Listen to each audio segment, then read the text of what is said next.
안녕하세요. 자본주의 정글에서 살아남기 위해 오늘도 고군분투 중인 여러분. 요즘 주식 커뮤니티나 유튜브 댓글창 분위기 보셨나요?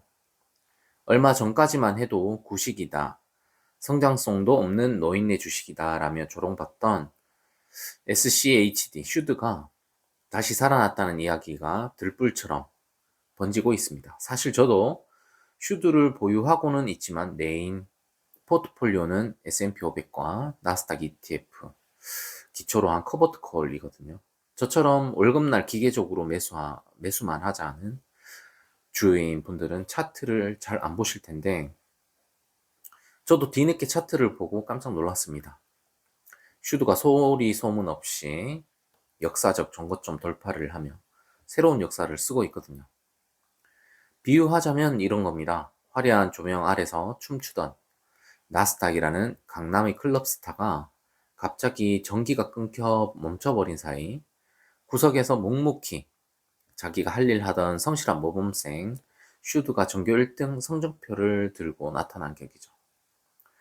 실제로 올해 수익률만 봐도 기가 막힙니다. 슈드가 슈드는 한 달 조금 넘는 기간 동안 11% 넘게 폭주했는데 우리가 믿었던 S&P 500은 1% 채 안 되고 나스닥 100, QQQ는 아예 마이너스의 늪에 빠져 있습니다.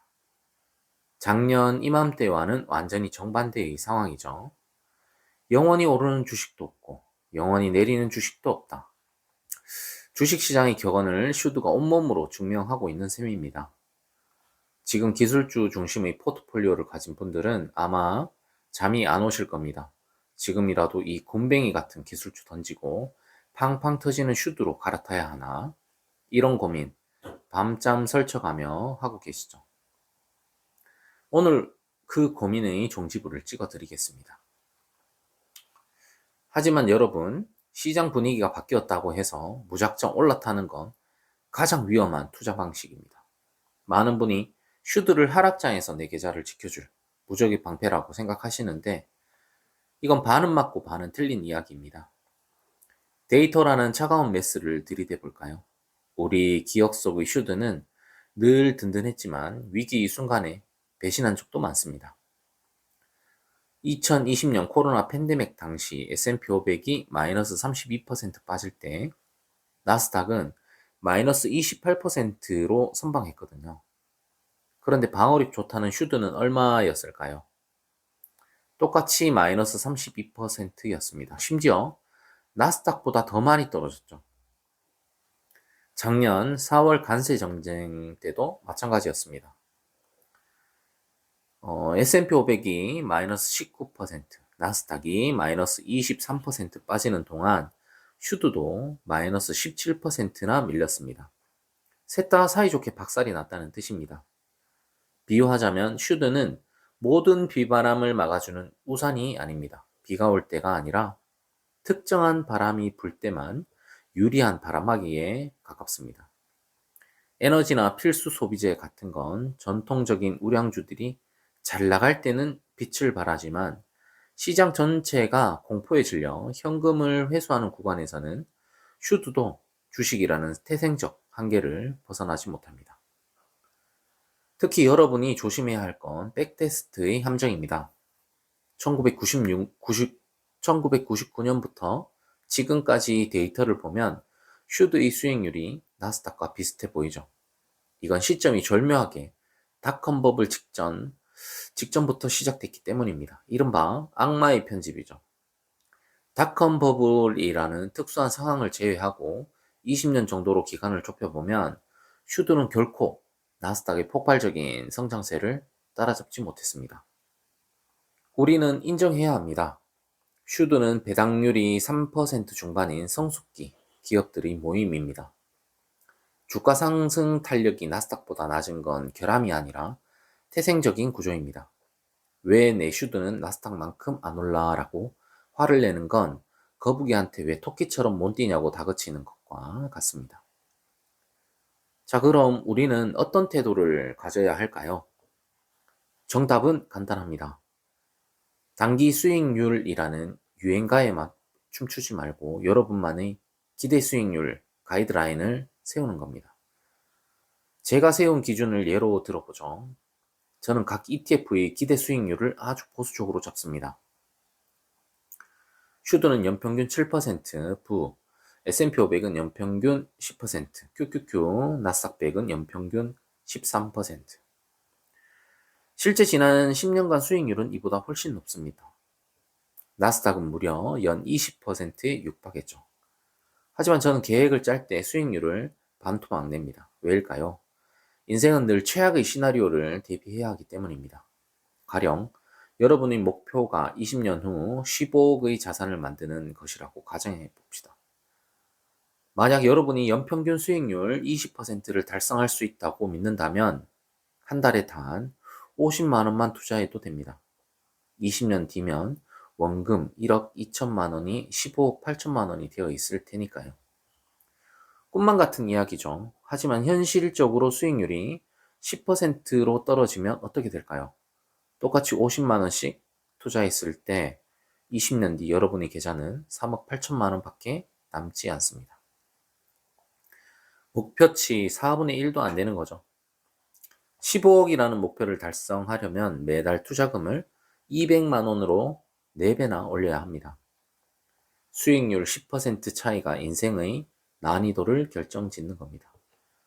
하지만 여기서 중요한 사실, 우리는 미래의 수익률을 통제할 수 없습니다. 우리가 통제할 수 있는 유일한 변수는 오늘 내가 입금하는 투자금, 이 투자금뿐입니다. 그래서 저는 슈드를 자산 증식의 수단보다는 현금 흐름의 완성으로 봅니다.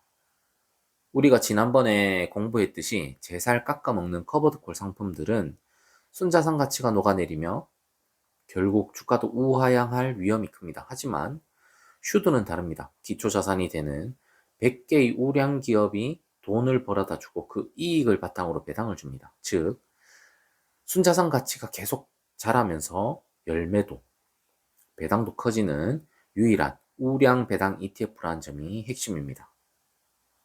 월급을 받는 지금은 나스닥과 S&P 500이라는 엔진을 달고 자산이라는 비행기를 높이 띄우는 데 집중하세요. 그리고 은퇴 시점이 다가왔을 때 그 비행기를 안전하게 착륙시켜줄 연금술사로 슈드를 선택하는 겁니다. 지금 당장 슈드가 잘 나간다고 갈아타는 건 비행기 이륙 중에 갑자기 낙하산을 펼치는 것과 다를 바 없습니다. 결국 투자는 남보다 빨리 가는 경주가 아니라 내가 정한 목적지까지 포기하지 않고 도착하는 마라톤입니다. 2022년에는 슈드가 왕이었습니다. 하지만 그 뒤에 찾아온 상승작에서 슈드는 쓰레기 취급을 받았죠. 그리고 지금 다시 슈드의 시대가 온 것처럼 보입니다. 이런 흐름은 앞으로 10년, 20년 동안 수십 번은 더 반복될 겁니다. 하락장이 오면 사람들은 현금을 찾고 금을 찾고 채권을 찾습니다. 주식은 쓰레기라고 부르죠. 하지만 시장이 회복되면 다시 현금은 쓰레기가 되고 주식이 왕이 됩니다.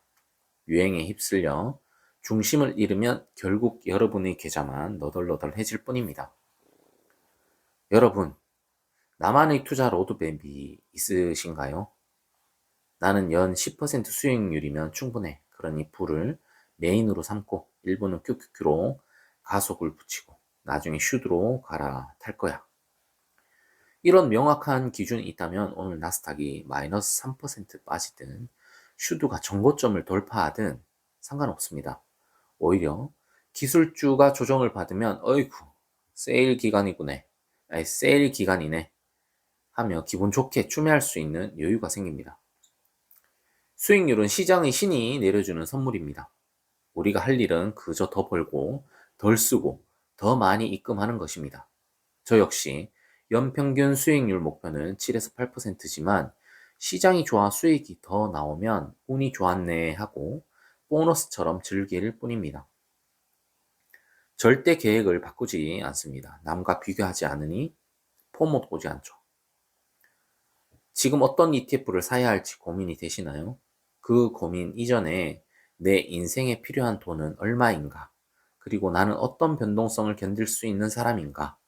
라는 근본적인 질문부터 스스로에게 던져보시기 바랍니다.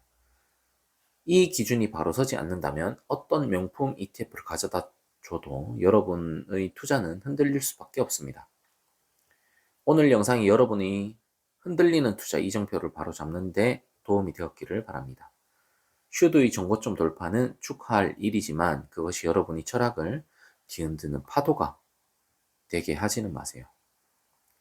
저희 비중 매매 전략을 공유받고 싶으신 분들은 고정 댓글 확인해 주시기 바랍니다. 혼자 투자하기 힘드신 분들은 좋은 기회가 될 수 있습니다. 오늘 영상은 여기까지입니다. 제 영상이 도움이 되시다면 구독, 좋아요, 댓글, 알림 설정 부탁드립니다. 그럼 다음 영상에서 뵙겠습니다.